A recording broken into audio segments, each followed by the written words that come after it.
Ganun pala yun. Kala ko pag brown na ganyan brown. Pag ganyang brown, saka natin putulin. Hindi pala. Pwede na putulan basta mahaba na. Mamatay na ang taas. Kapag hindi mamatay, di ko na naputulan. Sayang yun. Kapag magpaano ka, putulan ito bago lang tinanim. Putulan mo na dito, tapos may sanga na. Dalawa na sanga. Pala yun. Bago lang ako putulan. Ganina lang, putulan ko. Yung talbos niya tatanggalin. Oo. Pinutulog talbos. Sa sunod ko bulan, may ano na siya. May sanga na naman. Sanga na naman.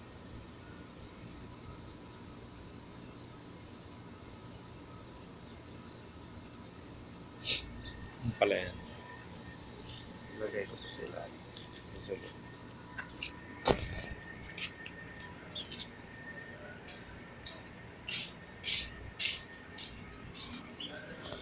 Magtatanim ng buto ng okra si Sir Binancio. Kasi may mga bakante pa na area na tinanggal yung ampalaya. Papalitan ng okra. Okra saka kamatis, sir, no?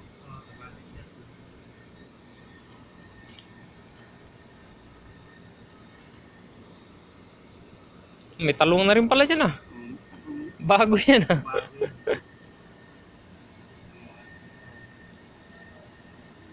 Ganyan lang kasimple pagtatanim pala, oh. Ihukay lang, eh.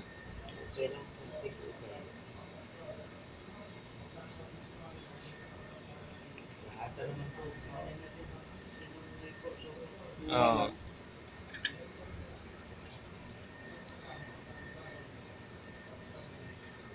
Bali dati purong lupa lang, ngayon unti-unti nalalagyan ng kusot para mapanatili yung moist ng lupa. Para basa lagi, no? Oo, lalagyan yung ano. Kusok. Kusot.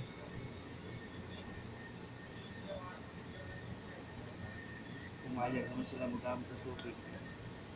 Walang problema. Kalahatan naman itong tanim natin. Oo.